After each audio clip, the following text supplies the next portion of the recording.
നടൻ ജയസൂര്യക്കെതിരെയാണ് ഇപ്പോൾ വീണ്ടും ഒരു കേസ് രജിസ്റ്റർ ചെയ്തിരിക്കുന്നത്. തൊടുപുഴ പോലീസാണ് ജയസൂര്യക്കെതിരെ വീണ്ടും ഒരു ലൈംഗിക അതിക്രമ കേസ് റിപ്പോർട്ട് ചെയ്തിരിക്കുന്നത്. യുവനടിയുടെ പരാതിയെ തുടർന്നാണ് തൊടുപുഴ പോലീസ് കേസെടുത്തിരിക്കുന്നത്.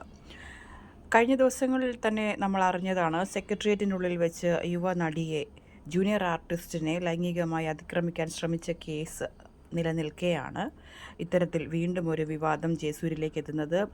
സെക്രട്ടേറിയറ്റിൽ നടന്ന സിനിമാ ചിത്രീകരണത്തിനിടെയാണ് യുവനടിയെ ശുചിമുറിക്ക് സമീപം വെച്ച് അദ്ദേഹം കടന്നു പിടിക്കാൻ ശ്രമിച്ചതെന്നാണ് അറിയാൻ കഴിഞ്ഞത്. ഏതായാലും സെക്രട്ടേറിയറ്റ് പോലുള്ള ഒരു വലിയ പ്രസ്ഥാനത്തിൽ നിന്നുകൊണ്ട് എങ്ങനെയാണ് ജയസൂര്യയ്ക്ക് ഇത്തരത്തിലൊരു ലൈംഗിക അതിക്രമം നടത്താൻ കഴിഞ്ഞത്? അതിൻ്റെ ഒരു സൽപ്പേരിനെ തന്നെ കളങ്കപ്പെടുത്തുന്ന രീതിയിൽ എങ്ങനെയാണ് ജയസൂര്യയ്ക്ക് ഇത്തരത്തിലൊരു അതിക്രമം നടത്താൻ കഴിഞ്ഞത്?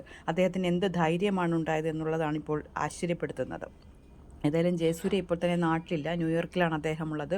ഒരർത്ഥത്തിൽ നാട്ടിലേക്ക് വന്നാൽ മാധ്യമങ്ങളെയും പോലീസിനെയും ഫേസ് ചെയ്യാനുള്ളത് കാരണം അദ്ദേഹം ഒരു പക്ഷേ ഒളിവിൽ തന്നെ ആണ് എന്നുള്ള കാര്യം നമുക്ക് വ്യക്തമാക്കുന്നു ഇതിലൂടെ. ഏതായാലും വരും ദിവസങ്ങളിൽ ജയസൂര്യ നാട്ടിലേക്ക് എത്തുന്നതായിരിക്കും.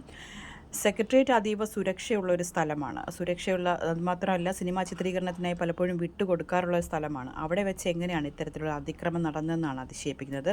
ഇപ്പോൾ തൊടുപുഴ പോലീസാണ് കേസെടുത്തിരിക്കുന്നത്.